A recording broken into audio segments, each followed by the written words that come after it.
Vamos a escuchar ahora en el segmento de Historia Argentina al ingeniero Leonardo Castañino. Bueno, veníamos... Le saqué el doctorado, ¿está bien? Sí. Veníamos hablando de la relación entre Rosas y Alberdi y la correspondencia que hubo. Y yo quería referirme al juicio que le hicieron a Rosas después que lo sacaron del poder. En el año 1856, la Comisión de Negocios Constitucionales del Senado presenta como un proyecto de ley que lo llamaron Caso Rosas, donde lo acusaban de reo de lesa patria por la tiranía sangrienta que ejerció sobre el pueblo y por el hecho de traición a la independencia y a la patria. Ahora yo digo, justamente a Rosas lo acusaban de traición a la independencia y a la patria, que fue el único que defendió hasta el último metro cuadrado de territorio nacional. Y precisamente lo acusan aquellos que se habían aliado con los franceses, con los ingleses, con el Imperio de Brasil. Sí, con el Brasil, con el Santa Cruz, con el de la Confederación Peruano-Boliviano, con los exiliados de Montevideo, que un oyente preguntó por qué se iban. Se iban porque eran unos vendepatria y unos traidores traidores así, que soñaban con que iban a venir acá a poner la Revolución Francesa, y se enfrentaron con Rosas y se fueron incluso por su propia voluntad, como lo declaró Alberdi. Yo el otro día leí lo que había declarado Alberdi. Me fui personalmente sin que me hayan hecho nada. En el juicio aparte que muchos de ellos eran garcas, sí. Porque Florencio Varela, por ejemplo, lo matan porque eran garcas, garcó a un uruguayo lo cagó matando. Claro. Sí, acá también, si Rivera Indarte se mandó otra también. Y además, todas palabras que están en el diccionario. Sí. Es que llamar por su nombre, ¿qué es un garca? Claro, que está en el diccionario. Fíjate, vas a ver que todas esas palabras están. Y si no está en el de la Real Academia, está en el de Govelo. En el de Govelo. Claro. Bueno, después lo acusan también de robo, de dilapidar el dinero público, justamente a Rosas, que era inmensamente rico antes de subir y se fue sin nada, pues llevaba creo que 72 libras en el bolsillo y una pila de papel y le confiscaron absolutamente todo. Ahora, ¿cuáles son los argumentos que usaban para acusarlo? Yo en el artículo de la página lo llamé "El pez por la boca muere", porque voy a leer lo que decía uno, donde demuestra uno de los que lo acusaba. Voy a leer la acusación que hizo, donde él mismo demuestra que toda la acusación era absolutamente falsa y tergiversada. Es lo que la exposición que hizo el diputado Nicolás Alvarelo, y dice así: Rosas, señor, ese tirano, ese bárbaro, no era considerado así por las naciones europeas y civilizadas, y pasado el juicio a la posteridad se pondrá en duda, cuando menos, esa tiranía bárbara y execrable que Rosas ejerció sobre nosotros. No puede librarse a la historia el fallo del tirano Rosas. ¿Qué dirá la historia cuando se vea que la Inglaterra ha devuelto a ese tirano los cañones tomados en acción de guerra y saludado su pabellón sangriento y manchado con una salva de 21 cañonazos? La Francia, que hizo causa común con los enemigos de Rosas, que inició la cruzada en la que figuró el general Lavalle, a su tiempo lo abandonó y trató con Rosas, y también debió saludar su pabellón con 21 cañonazos. Yo pregunto, señor, si estos hechos borrarán en la historia todo cuanto podamos decir los enemigos de Rosas, si no lo sancionamos con un acto legislativo como esta ley.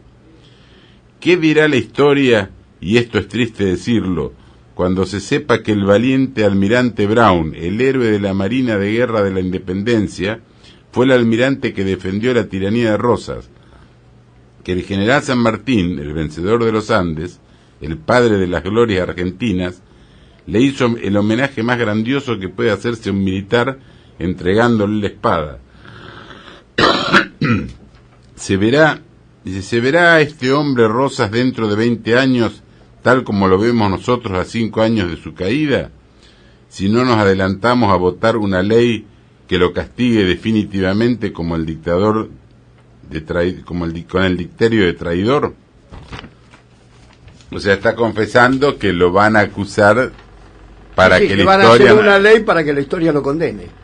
Dice, no señor, dice, no podemos dejar el juicio de Rosas a la historia, porque si no nos decimos desde ahora que fue un traidor y enseñamos en las escuelas a odiarlo a Rosas, no será considerado como un tirano y quizás lo sería como el más grande de los argentinos.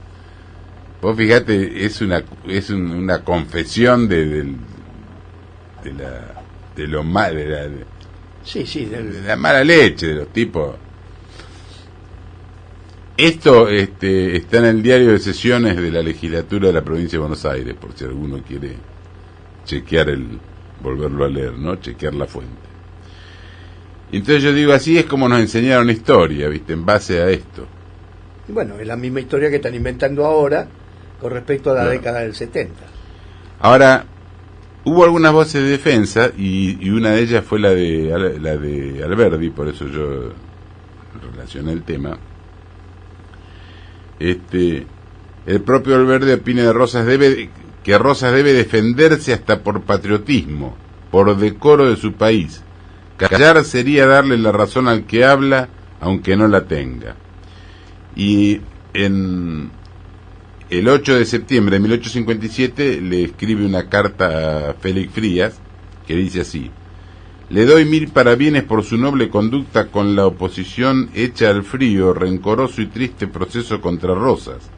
A usted, secretario de Lavalle, soldado de tantos combates contra el tirano caído, le tocaba el alto rol de respetarle en el rol de vencido que ha llevado hasta aquí con silencio y resignación loables.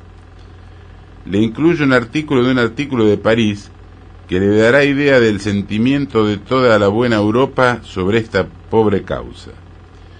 Y el 16 de octubre del 57, el mismo Alberdi le escribe a Juan María Gutiérrez y le dice así: en el proceso contra Rosas se ha visto aquí que los amigos de Buenos Aires, por prueban que Alsina es incorregible y que nada serio hay que esperar de él.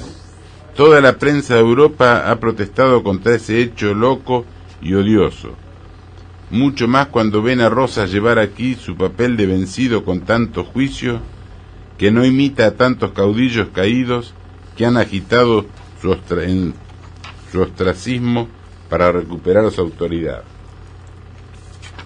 El general Rosas, confinado en Southampton, sigue Alberdi, no comprende cómo habiendo servido tantos años y con tanto aplauso a la América, es perseguido como un malvado por el gobierno de su país.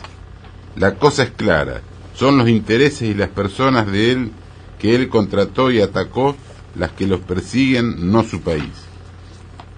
Con esas personas están a la cabeza del país, toman su nombre para vengarse, como en otro tiempo lo tomaron para quejarse y defenderse. El país es atacado, decían ellos, cuando ellos eran los atacados. Hoy dicen, el país se venga y castiga, cuando son ellos los que castigan y se vengan. Ahora, a todo esto, ¿qué decía Rosas?